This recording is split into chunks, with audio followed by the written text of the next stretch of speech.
There are a lot of great scenes in Mark Webb's directorial debut, 500 Days of Summer.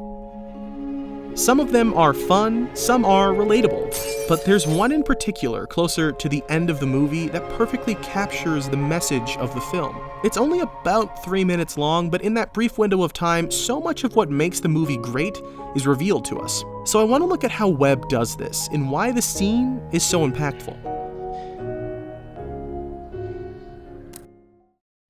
Now, at this point in the film, the two main characters, Tom and Summer, played by Joseph Gordon-Levitt and Zooey Deschanel respectively, have just broken up after a very complicated year-long relationship. The breakup left Tom feeling depressed and emotionally drained, crushed by the loss of the person that made him feel as if life is worth it. A few weeks later, they run into each other on the way to a mutual friend's wedding and hit it off, or at least that's how Tom sees it. The scene in question takes place just after that, on the night of a party that Summer invites Tom to. To Tom, this is his final chance. If he can get everything just right, then he can win Summer back. By coming to the party with the intention of enacting this perfect scenario to fix his relationship with her, he creates expectations for the night that don't quite line up with reality. This split-screen motif is used a few other times throughout the film. It usually denotes a physical distance between Tom and Summer, but a sense of psychological closeness, usually when they're thinking of each other or doing something similar. Here, though, that separation is used to denote a disconnect between Tom's hopeful expectations and his perception of reality. And these separations are noticeable from the very start of this effect. Tom thinks he'll get up the stairs no problem when in fact he's actually a little slow. He expects a bunch of compliments from Summer and a kiss on the cheek when he shows up at the door, but all he gets is a friendly greeting.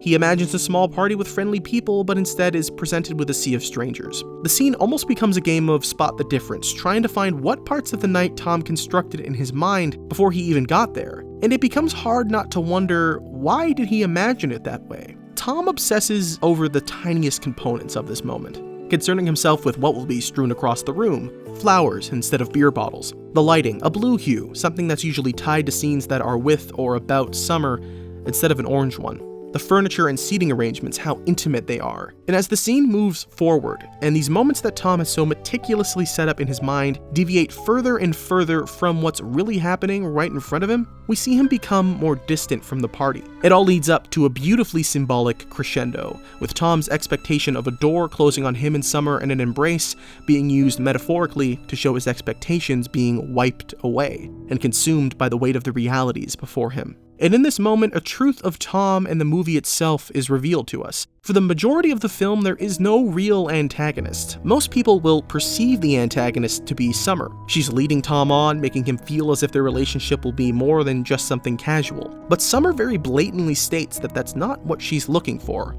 I'm not really looking for anything serious. And Tom goes along with that. Is that okay? Yeah. It's not until he puts his foot down and demands that they be a couple against Summer's wishes that we start to see her unhappy. And in this scene, at this specific moment, we learn that despite what the music is telling us, Tom is not the hero of this story. He's the villain. Tom is an architect, not just in the literal sense, but in the metaphorical one as well. He was raised on a set of ideals for love instilled in him through film, music, and television, and he tries to construct the perfect scenarios for his romantic life through those ideals, and in essence, tries to turn his life into the perfect movie. This scene is the first time we really get a concrete observation of how Tom plans out scenarios in his head between him and Summer. This kind of disconnect in Tom's perceptions is something that happens a few times before this scene, where we're shown moments that may not be exactly as they're presented to us. We don't know if that kiss in the copy room ever really happened, or if it was just how Tom wanted to remember it happening. And when these scenarios don't quite turn out how he expected, he has a sort of breakdown. The world that he creates for himself falls apart, and there's never anyone else to blame but himself. It's not Summer's fault, or his sister's, or his friends', it's his own. He even makes note of this in a later scene. It's these cards. The movies and the pop songs, they're to blame for all the lies.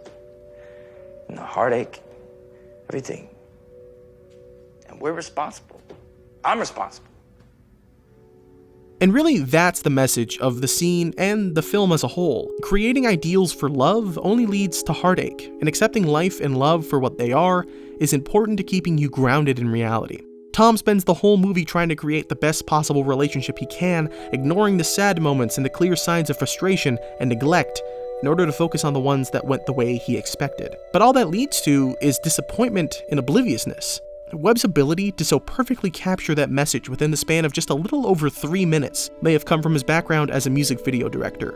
Those types of productions sometimes have to cram an entire story into the span of just a few minutes using only music and visuals, something Webb has had success with in the past. It may also explain why Regina Spektor's hero fits so perfectly in the background, not just in terms of tone, but in the message of the lyrics. Never ever saw it coming at all. Hey, open wide your corners, original sin. David, I'm the hero of this story. Don't need to say. We've all had moments like this, where we go into something expecting to know how the events will proceed, constructing how conversations will go down and what the eventual conclusions will be. And that may be why so many people connect with this scene. But if there's one thing those people should have gotten from this scene, it's that when things don't go quite as perfectly as you planned, often the only person you have to blame is you.